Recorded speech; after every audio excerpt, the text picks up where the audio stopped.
ప్రభు క్రీస్తునందు ప్రియమైన సహోదరి సహోదరులారా, ఈ సామాన్య 28వ ఆదివారం రోజున దేవుడు మనందరినీ కూడా తన ప్రేమ సన్నిధికి, తన ప్రేమ విందుకు ఎంతో ఆప్యాయతతో, ఆసక్తితో, ప్రేమతో ఆహ్వానిస్తూ ఉన్నాడు. ఆ ప్రభునికి కృతజ్ఞతలు తెలియజేసుకుందాం. సాధారణంగా మనం ఆహ్వానాలు అందుకుంటూ ఉంటాం. పెళ్ళికి, మరి ఒక బర్త్డే ఫంక్షన్కి, ఒక గృహప్రవేశం, ఒక రిటైర్మెంట్ ఫంక్షన్, చిన్న చితగా ప్రతిదానికి మనకి ఆహ్వానం అందుతూ ఉంటుంది. దానికి మనం వెళ్తూ ఉంటాం. మరి ఈ రోజుల్లో, ఈ కరోనా రోజుల్లో ఎటువంటి కార్యక్రమాలు జరగలేదు. జరిగిన ఆహ్వానం ఇచ్చిన మనము ఫోన్లోనే ఆశీర్వదించడం, ఆన్లైన్ ఇన్విటేషన్స్ అంటే ఆన్లైన్ అంటే ఫోన్లోనే ఆశీర్వాదాలు, ఆన్లైన్లోనే ఆశీర్వాదాలు, శుభాకాంక్షలు తెలియజేసి చాలా జాగ్రత్తగా ఉండాలి. కొద్దిపాటి అక్కడక్కడ కొన్ని ఇన్విటేషన్స్కి, ఫంక్షన్స్కి మనం వెళ్ళాం. అయితే ఇటువంటి ఫంక్షన్స్ జరిగినప్పుడు మంచి విందు ఏర్పాటు చేస్తారు. విందు భోజనం, మంచి డిన్నర్. మరి ఆ డిన్నర్లో మనం పాల్గొంటూ ఉంటాం. ఎందుకు ఈ డిన్నర్స్, ఇటువంటి విందులు? మన సంతోషాన్ని పంచుకోవడానికి, మన కష్టసుఖాల్లో పాలు పంచుకోవడానికి ఇతరులను ఆహ్వానిస్తూ ఉంటాం, మనం వెళ్తూ ఉంటాం. మన సంబంధ బాంధవ్యాలు, మన స్నేహబంధాలు దృఢపడతాయి, బలపడతాయి.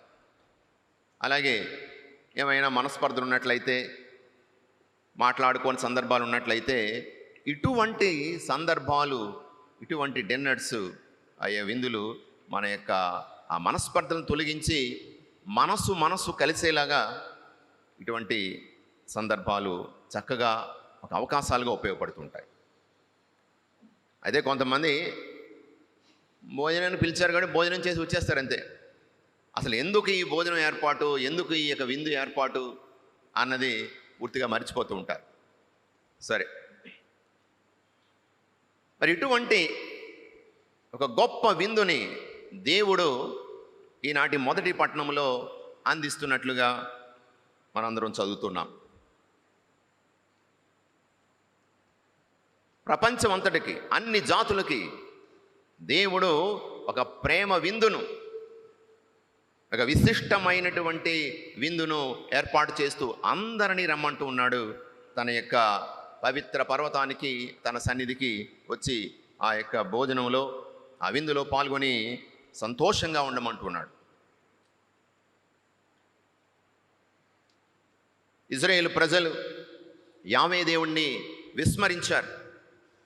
ఐగుప్తు బానిసత్వం నుండి పొడి నేల మీద ఎర్ర సముద్రం గుండా మోషే నాయకత్వంలో నడిపించుకుని వచ్చి 40 సంవత్సరాల పాటు మన్నాను కురిపించి, బండరాతి నుండి నీటిని ప్రవహింపజేసి, మాంసభక్షాలను వారికి అందించి, వారు కట్టని పట్టణాలను, వారి సేద్యం చేయనటువంటి ద్రాక్షలను, పొలములను, భూములను వారి దారాదత్తం చేస్తే, ఈ ఇజ్రాయేల్ ప్రజలు ఏం చేశారు? ఆ దేవుణ్ణి, సజీవ దేవుణ్ణి పక్కన పెట్టి విగ్రహారాధన ప్రారంభించారు. మరి అటువంటి ప్రజలకు దేవుడు ఇచ్చిన శిక్ష ప్రవాసానికి వెళ్ళిపోవడం, బానిసలుగా, బందీలుగా జీవించవలసిన పరిస్థితి వచ్చింది. స్వేచ్ఛామైనటువంటి బిడ్డలు ఈ విధంగా తయారయ్యారు. కానీ ఇప్పుడు ప్రభువు అందరినీ ఆహ్వానిస్తున్నాడు. యెషయా ప్రవక్త ద్వారా 25వ అధ్యాయము 6 నుంచి 10 వచనాలు చూస్తున్నాం. మీ అందరినీ కూడా దేవుడు తన సన్నిధి పిలుస్తున్నాడు. మిమ్మల్ని విడిచిపెట్టలేదు, మిమ్మల్ని సరిచేయడానికే దేవుడు ఈ విధంగా మిమ్మలను ఈ ప్రవాసానికి పంపించాడని చెప్పి మీరు నిరాశ పడకండి, నిస్పృహ చెందకండి. ఆ దేవుడు వీళ్ళందరినీ ఆహ్వానిస్తున్నాడు తన విందుకని చెప్తున్నాడు. విశిష్టమైన మాంసభక్షములతో, శ్రేష్టమైన ద్రాక్షారసముతో ఆ ప్రభు విందును ఏర్పాటు చేశాడు. ఆ రోజు మిమ్మల్ని కప్పి ఉన్న దుఃఖపు తెరను ఆ ప్రభువు తొలగిస్తాడు. మీ ఎల్లరి కన్నీళ్లను తుడిచివేస్తాడు అని ఆ మెస్సియా వచ్చినటువంటి రోజుల్లో జరగబోయే అద్భుతమైన ఘట్టాలను యెషయా ప్రవక్త ద్వారా దేవుడే ప్రజలకు తెలియజేస్తున్నాడు. మరి మెస్సయ్య యేసు ప్రభు వచ్చినప్పుడు దుఃఖపు తెర తొలగించబడుతుంది. యోహాను సువార్త 11వ అధ్యాయం 25వ వచనం, నేనే పునరుత్థానమును జీవముండగా నన్ను విశ్వసించువాడు ఎన్నటికి మరణమును చవి చూడడు, మరణించును జీవించును అంటూ ఆ మరణాన్ని శాశ్వతంగా మానవ జాతి నుండి తన యొక్క మరణం ద్వారా ఆ దుఃఖపు తెరను మరణాన్ని పూర్తిగా తొలగించి దానిపై విజయాన్ని సాధించిన ప్రభువు మన రక్షకుడు క్రీస్తు. ఈనాటి సువార్త పట్టణంలో కూడా ఇటువంటి ఒక విందుకి ఆహ్వానం మనం చూస్తున్నాం. ఒక రాజుగారు తన కుమారుని పెళ్లి విందుకు అందరినీ ఆహ్వానిస్తున్నాడు. అయితే విందు సిద్ధంగా ఉంది, మీరందరూ రండని తన సేవకులను పంపించాడు. పిలువబడిన వారు, ఆహ్వానించబడిన వారు ఈ సేవకుల్ని తృణీకరించారు. సేవకులను తృణీకరించడం అంటే పంపబడిన వారిని తృణీకరించడం అంటే పంపిన వాడినే నిరాకరించడం. మరలా ఆ యజమానుడి, ఆ రాజుగారు మరలా కొంతమందిని పంపిస్తున్నాడు సేవకులను, విందు సిద్ధంగా ఉంది రండి అని. ఈసారి ఏం చేస్తున్నారు? ఆ వచ్చినటువంటి వాళ్ళని తృణీకరించడం అదొకటైతే రకరకాల సాకులు చెప్తున్నారు. ఇదిగో నేను పొలానికి వెళ్ళాలి, నేను వ్యాపారానికి వెళ్ళాలి, ఇక మరో వ్యక్తిగతమైన పని ఉంది, ఇంటి పని ఉందని రకరకాల సాకులు చెప్పి ఆ ఆహ్వానాన్ని తృణీకరించారు. మరికొంతమంది దౌర్జన్యంగా విందుకు రండి అని ఆహ్వానించినటువంటి ఆ సేవకుల్ని పట్టి చంపేశారు. చాలా దారుణమైన విషయం. ఒక్కొక్కరు ఒక్కొక్క రకంగా స్పందించారు. ఇది రాజుగారికి తెలిసింది. ఇదిగో రాజు కోపించాడు. ఆ తర్వాత దారిలో కనిపించినటువంటి వారందరినీ కూడా విందుకు రమ్మన్నాడు. పిలువబడిన వారు అనర్హులు, అయోగ్యులు, కాబట్టి అందరినీ పిలవండి అని దారిలో వెళ్ళే వాళ్ళందరినీ కూడా తీసుకొచ్చి ఆ విందు ఆ హాల్లోనికి, ఆ భవనంలోనికి ఆహ్వానించాడు. ప్రియమైన సహోదరులారా, ఏమిటి ఈ పిలుపు, ఈ ఆహ్వానం ఏమిటి, ఈ తిరస్కారం ఏమిటి? దేవుడు తన సేవకులను పంపించాడు, ప్రవక్తలను పంపించాడు. ఇశ్రాయేలు ప్రజలకు ఆహ్వానింపబడినటువంటి ఎన్నుకోబడిన జాతి ఇశ్రాయేలు జాతి. కానీ ఆ ప్రవక్తలను ఇశ్రాయేలు ప్రజలు తృణీకరించారు, అవమానించారు, హింసించారు, చంపివేశారు. రెండవసారి సేవకులను పంపించడం దేనికి సూచన? బాప్తిస్మ యోహానును పంపించాడు, అపోస్తలులను పంపించాడు దేవుడు, ప్రభు అయిన క్రీస్తు. వారిని కూడా వారు తృణీకరించారు. బాప్తిస్మ యోహానుని తల నరికి చంపివేశారు. ప్రియమైన సహోదరులారా, ఈరోజు దేవుని యొక్క ఆహ్వానం మనందరికీ అందుతుంది. మనం ఏ విధంగా దాన్ని స్వీకరిస్తున్నాం? రకరకాల సాకులు చెప్పి ఆ ప్రభుకు దూరంగా ఉంటున్నామా? ఆత్మపరిశీలన చేసుకోవాలి. సరే, ఆ విందు, ఆ భవనంలోనికి ఎవరెవరు ఎంతమంది వచ్చారు, ఎలా ఉన్నారని చూడడానికి ఆ రాజుగారు వెళ్ళారు. వెళ్తే అక్కడ కనిపించింది ఏంటి? ఒక వ్యక్తికి వివాహ వస్త్రం లేదు. వివాహ వస్త్రం లేకుండా నువ్వు ఎలా వచ్చావు అంటే అతను మౌనంగా ఉన్నాడు. అతను చీకటి గదిలోని తోసేయమన్నారు. కాళ్ళు చేతులు కట్టి చీకటి గదిలో తోసేయమన్నారు. ప్రియమైన సహోదరి సహోదరులారా, మనందరికీ ఆహ్వానం అందింది, వచ్చాం. శ్రీసభ అనేటువంటి ఆ యొక్క విందు భవనంలోనికి మనం వచ్చాం. మనకు ఆ వివాహ వస్త్రం ఉందా? నీవు ఆ వివాహ వస్త్రాన్ని ధరించావా? ధరిస్తున్నావా? ఏమిటి ఈ వివాహ వస్త్రం?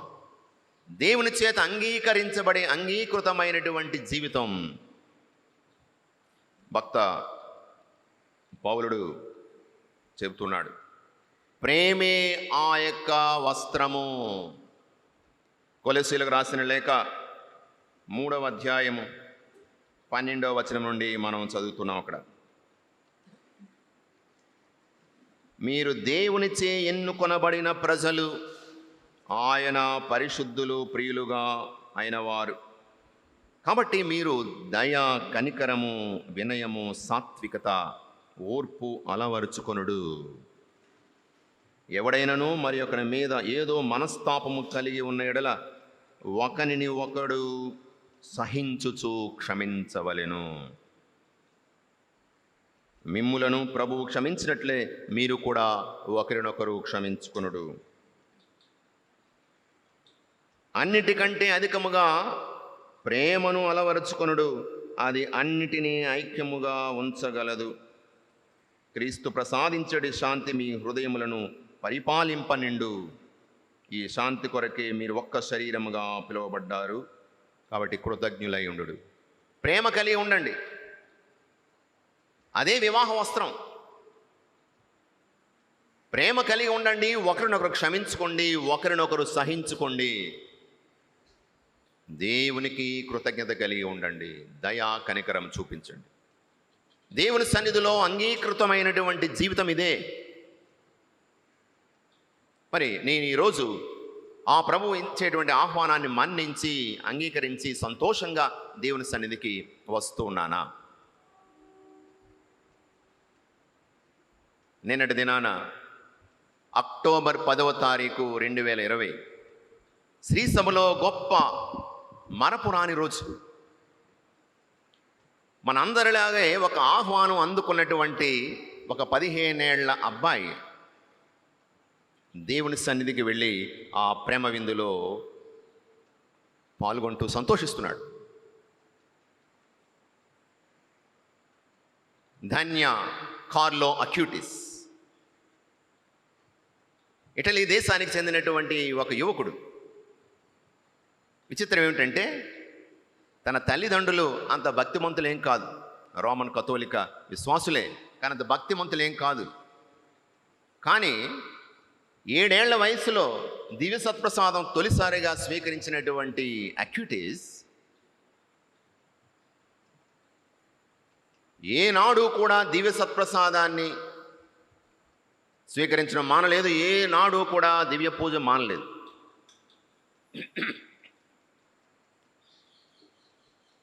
పూజకు ముందు, పూజ తర్వాత ఆ దివ్య సత్ప్రసాదనాథుని మనసారా సంతోషంతో ఆ ప్రభు సన్నిధిని ఆస్వాదిస్తూ ఆనందంతో దేవునికి ఆరాధన చేస్తూ ఉండేవాడు. చిన్నప్పుడంట వాళ్ళ తల్లిదండ్రులతో ఆ దారిలో వెళ్తున్నప్పుడు ఆ పక్కన ఏదైనా చర్చ్ కనబడితే, అమ్మ అప్పుడే వచ్చేస్తాను, ఒక క్షణం అని పరిగెత్తుకొని వెళ్ళి ఒకసారి ఆ ప్రభుని సందర్శించి గొప్ప ఆనందం పొంది బయటకు వస్తుండేవాడు. ఏదో దేవమాత సంబంధించినటువంటి గ్రోటో ఏదో ఉంటే ఒక క్షణం పరిగెత్తుకుని వెళ్ళేవాడు. దేవుని సన్నిధికి, ఆలయానికి వెళ్ళడం ఎంత సంతోషం, ఎంత ఆనందం. విచిత్రం ఏమిటంటే, అందరి పిల్లలా కాదు, తల్లిదండ్రులు అంత భక్తిమంతులేం కాదు, వాళ్ళ యొక్క కుటుంబ సభ్యులు కూడా అలాగే నామపాత్రంగా ఉండేవారట. కానీ ఈ చిన్నారి తన యొక్క భక్తి విశ్వాసం ఎంత గొప్పది అంటే, అతడు గుడికి రావడం మాత్రమే కాదు, తన తల్లిదండ్రులని, కుటుంబ సభ్యులను అందరినీ కూడా ప్రతిరోజు దివ్య పూజలో పాల్గొనేలా చేయగలిగాడు తన ప్రోద్బలం చేత. ఎప్పుడు అదిగో ఆ పుణ్యక్షేత్రాన్ని తీసుకువెళ్ళండి, ఈ పునీతులు ఉన్నటువంటి స్థలాన్ని తీసుకువెళ్ళండి, ఆ దివ్య సత్ప్రసాద అద్భుతాలు జరిగినటువంటి స్థలాలకు తీసుకువెళ్ళండి అని పదే పదే వాళ్ళని విసిగించి మొత్తం మీద వాళ్ళ ప్రోద్బలం చేత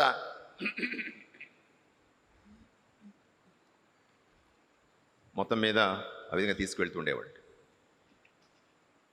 అంటే ఎంత ప్రేమ, ఎంత ఆ ప్రభు పట్ల అభిమానం.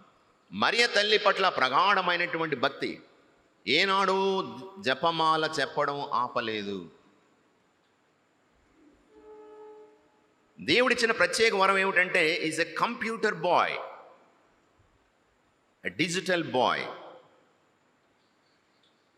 ఫ్రాన్సిస్ పాప్ గారు చెప్పినట్టు అనమాట, a boy of our age, a boy of the internet, in the time of internet, a saint in the internet, of the internet, and a saint of the digital age. ఈ కంప్యూటర్స్లో ఎంత ప్రావీణ్యుడంటే స్వయంగా ఒక వెబ్సైట్ని తయారు చేశాడు. దివ్య సత్ప్రసాద భక్తిని ప్రబలం చేయడానికి ఎక్కడెక్కడైతే దివ్య సత్ప్రసాద అద్భుతాలు జరిగాయో అవన్నీ కూడా ఆ వెబ్సైట్లో పెట్టి అందరికీ కూడా ఆ ప్రభు పట్ల భక్తిని పెంపొందించే విధంగా అతను తప్పించేవాడంట. అతని తల్లి చెప్తుంది, మా అబ్బాయికి ఎంత ప్రేమ. పేదలు అంటే వాళ్ళు పాకెట్ మనీ ఇస్తే పాకెట్ మనీలో కొంత పక్కన పెట్టి పేదలకు సహాయం చేసేవాడు. రాత్రి వేళ చలిలో చీకటిలో గజగజ వణికిపోతున్నటువంటి ఆ నిరుపేదలు నిరాశ్రయులకి స్లీపింగ్ బ్యాగ్స్ అంటే ఒక రకమైనటువంటి బ్యాగ్, అందులోకి వెళ్ళి మనం జిప్ వేసుకుంటే చలియకుండా ఉంటుంది, అటువంటి కొనిచ్చేవాడంట. మరి అలాగే పాపం వణికిపోతున్నారు చల్లు అని ప్రతిరోజు సాయంకాలం ఆ కెటిల్ పట్టుకొని ఎక్కడెక్కడైతే వీళ్ళు ఈ విధంగా ఉన్నారో వాళ్ళకి హాట్ సూపు ఇచ్చేవాడంట. ఎంత ఆశ్చర్యం, ఎంత అద్భుతం. అటు తల్లిదండ్రులని తీసుకొని వచ్చాడు. ఎలా సాధారణంగా ఏమవుతుంది, పిల్లల్ని తల్లిదండ్రులు చేయి పట్టుకొని గుడికి రారా జపం చెప్పరా పదరా అని ఈడ్చుకొని వస్తారు ఇష్టం లేకపోయినా. కానీ ఇతని విషయంలో ఆపోజిట్, ఆ అబ్బాయే తల్లిదండ్రులు తీసుకొని వచ్చాడు. విచిత్రంగా ఉంది. రెండవది, ఎంత అభిమానం, ఎంత పేదలంటే ఎంత ప్రేమ. స్కూల్ రోజుల్లో, పాఠశాల రోజుల్లో ఎవరైనా కొంచెం అల్లరి పిల్లలు చిన్నపిల్లల్ని ఏడిపిస్తుంటే ఊరుకుండేవాడు కాదు, వారితో యుద్ధం చేసేవాడు. ఎందుకు పిల్లల్ని మీరు ఇబ్బంది పెడుతున్నారు? ముఖ్యంగా ఆ వికలాంగులు ఉంటారు, వాళ్ళ పట్ల ఇంకా అభిమానంతో అతను వాళ్ళ కాపు కాసేవాడట. వాళ్ళని ఎవరిని ఏం చేయనిచ్చేవాడు కాదంటే ఎవరైనా ఆ అల్లరి పిల్లలు ఏమైనా చేస్తుంటే. ఒకసారి తన స్నేహితుడు తల్లిదండ్రులు ఏదో మనస్పర్ధలు వచ్చి గొడవ పడి విడాకులు తీసుకున్నారు. ఆ అబ్బాయిని వంటను చేసి వదిలేసి వెళ్ళిపోయారు. ఎవరి దారి వాళ్ళు చూసుకున్నారు. ఈ కారులో ఆ స్నేహితుడిని ఎంతో ఆదరంతో తన కుటుంబ సభ్యునిగా చేర్చుకున్నాడట. చూడండి, ధనవంతుడు తన డబ్బుని ఏ విధంగా ఖర్చు పెట్టాడు, తన సమయాన్ని ఏ విధంగా ఖర్చు పెట్టాడు, తన టాలెంట్స్, దేవుడిచ్చిన టాలెంట్స్ని ఏ విధంగా ఖర్చు పెడుతున్నాడు. వీడియో గేమ్స్, చిన్నప్పుడు ఏదో వీడియో గేమ్స్ ఆడుతుంటారు, దానికి మించి అది కూడా ఒక గంట సేపే ఒక త్యాగం చేస్తుండేవాడు అంట. ఆ చిన్నారులు, ఈ రోజులో చిన్నారులు సెల్ ఫోన్ చూస్తే చాలు పులైపోతారు ఒక్కొక్కరు కదా, ఎప్పుడు ఏదో గేమ్స్ ఆడుతూ ఉంటారు. కానీ ఈ అబ్బాయి కూడా అలాగే కొంతసేపు ఆడేవాడు, కానీ త్యాగం చేసేవాడట. తక్కువ సమయమే ఎక్కువ సమయం పెంచుకోండి. మరి సాకర్ ఆడేవాడు, అందరిలాగే ఫుట్బాల్ ఆడేవాడు. ఈ విధంగా ఈ ప్రస్తుత ప్రపంచానికి, ఈ డిజిటల్ యుగానికి చెందినటువంటి వారు పునీతులు కాలేరా? కాగలరు. చాలా సాధారణంగా అనుకుంటారు, ఏదో వ్రతాలు చేసి మరి తపస్సు చేసి మరి సుదీర్ఘమైనటువంటి ఉపవాసాలు చేసిన వాళ్ళే పునీతులు అవుతారని. కాదు. పవిత్రత అన్నది అందనంత దూరంలో లేదు, మన చేరువలోనే ఉంది. ఎందుకంటే దేవుడు అందరివాడు. పసిపాపల నుండి పండు ముదుసరుల వరకు ఏ దశలోనైనా మనము ఆ ప్రభుని ఆహ్వానాన్ని అందుకొని ఆ ప్రభువు సన్నిధికి రావచ్చు. కాబట్టి ఇతనిలో ఉన్న పవిత్రతను చూసి దైవ సేవకునిగా, తర్వాత అతన్ని పూజ్యునిగా, నిన్నటి దినాన ఒక ధన్యునిగా, బ్లెస్సెడ్ కార్లో అక్యూటీస్గా పోప్ ఫ్రాన్సిస్ గారు ధన్యతా పట్టం కట్టారు. కారణం, బ్రెజిల్లో ఒక బాలుడు తన క్లోమ సంబంధమైనటువంటి వ్యాధి నుండి అద్భుత రీతిన అతను నయమయ్యాడు. ఇదిగో ఈ కారులో ప్రార్థనా సహాయమున. కాబట్టి అతను ధన్యుని చేశాడు. ప్రియమైన సహోదరి సహోదరులారా, దివ్య సత్ప్రసాదము దేవుని సన్నిధికి మనల్ని తీసుకువెళ్ళే ఒక రహదారి అని చెప్తున్నాడు. 15 ఏళ్ల ప్రాయంలో ఎందుకు చనిపోయాడు? లుకేమియా అనేటువంటి వ్యాధి, బ్లడ్ క్యాన్సర్తో చనిపోయాడు పాపం. అబ్బాయిని చూస్తుంటే ఎంత ముద్దొస్తాడో మీరు చూసే ఉంటారు ఈ మధ్య వీడియోలు, తర్వాత అతని జీవిత చరిత్రలు. చనిపోకముందు ఎంతో కష్టాలు పడ్డాడు, ఎంతో బాధపడ్డాడు, ఎంతో శారీరకమైనటువంటి మదన పడ్డాడు.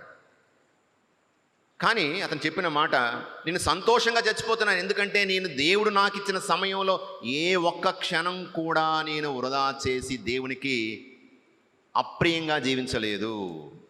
I'm ready to go to the lord. నా బాధనంతా క్రీస్తు కోసం, బెనడిక్ట్ పాపు గారి కోసం, శ్రీసభ కోసం అర్పిస్తున్నానని సంతోషంగా ఆ దేవుని సన్నిధికి అందిన ఆ పిలుపు, విందుకు అందిన పిలుపుని సంతోషంగా స్వీకరించాడు. ఈ లోకంలో ఉంటుండగా ఆ ప్రభుని సంతోషంగా, ఆ ప్రభు యొక్క శరీర రక్తాలను స్వీకరించి ఆ విందులో పాల్గొన్నటువంటి కార్లో చెప్పినటువంటి మాట, ఇదిగో ఇది భూమి మీదే ఆ పరలోక రాజ్యపు విందు యొక్క రుచిని మనం ఇక్కడే చూస్తున్నామని చెప్పినటువంటి వాడు సరాసరి నిజానికి దేవుని సన్నిధికే వెళ్ళి ఆ ప్రభువు యొక్క అందించేటువంటి ఆ మెస్సియానిక్ విందులో, ఆ ప్రేమ విందులో ఈరోజు పాల్గొంటున్నాడు. వాళ్ళందరినీ అక్కడి నుండి దీవిస్తున్నాడు. మన యువకులందరికీ కూడా గొప్ప స్ఫూర్తి. కీర్తన 119 9వ వచనంలో మనం చూస్తున్నాం. యువకులు ఏ విధంగా వారి పవిత్రతను నిలబెట్టుకుంటారు, పవిత్రంగా జీవిస్తారు. నీ వాక్యం ప్రకారంగా జీవించడం వల్లనే అని భక్తుడు చెప్తున్నాడు, కీర్తనకారుడు. మరి ఈరోజు మనకు దేవుడిచ్చినటువంటి ఆహ్వానం ప్రతి ఆదివారం ఇస్తున్నాడు. దేవుడు ప్రతిరోజు ఆహ్వానం ఇస్తున్నాడు. ముఖ్యంగా ఆదివారం పూజాబలకు దేవుడు మన ఇస్తున్న ఆహ్వానాన్ని మేము ఎలా స్పందిస్తున్నాం? ఈ క్లాసులండి, కోచింగ్ అండి, మా అబ్బాయికి డ్యూటీ అండి, ఈరోజు క్యాంప్ వెళ్తున్నామండి మేము,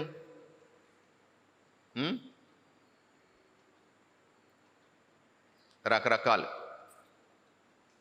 సాకులు చెప్తూ ఆ ప్రభుని పక్కన పెట్టి మన వ్యక్తిగత పనులకి ఎక్కువ ప్రాధాన్యత ఇస్తున్నామా? ఆత్మ పరిశీలన చేసుకుందాం. ఆ వివాహ వస్త్రమైన ప్రేమను ధరించి మన కుటుంబాల్లో జీవిస్తూ దేవునికి ప్రియమైన బిడ్డలుగా జీవించడానికి ప్రయత్నం చేద్దాం. ఆమెన్. ప్రార్థించుదాం. కృపగల సర్వేశ్వర, కరుణగల తండ్రి, నీ ప్రేమ విందుకు మమ్మల్ని తరచుగా ఆహ్వానిస్తున్నావు, సంతోషంగా ఆహ్వానిస్తున్నావు. కానీ ప్రభు, రకరకాల సాకులు చెప్పి నీ సన్నిధికి రాలేకపోతున్నాము. వివాహ వస్త్రమైన ప్రేమను ధరించి, ఇదిగో పరలోక రాజ్యం అంటే తినుట త్రాగుట కాదు, పరిశుద్ధాత్మ వసగు నీతి, శాంతి, సమాధానాలు, సఖ్యత, సంతోషాలు. దేవా, అటువంటి ప్రేమ నిండిన హృదయాలతో నీ సన్నిధికి వచ్చి నీ నుండి శక్తిని పొంది మా అనుదిన జీవితంలో ఆ ప్రేమకు తగిన విధంగా ధన్య కార్లో అక్యూటిస్ తన చిన్న వయస్సులోనే ఏ విధంగా పవిత్రతను పొంది ప్రేమను పంచాడో అటువంటి స్ఫూర్తిదాయకమైన జీవితాన్ని జీవించడానికి మా అందరికీ కావలసిన వరాలను దయచేయండి. ఆమెన్.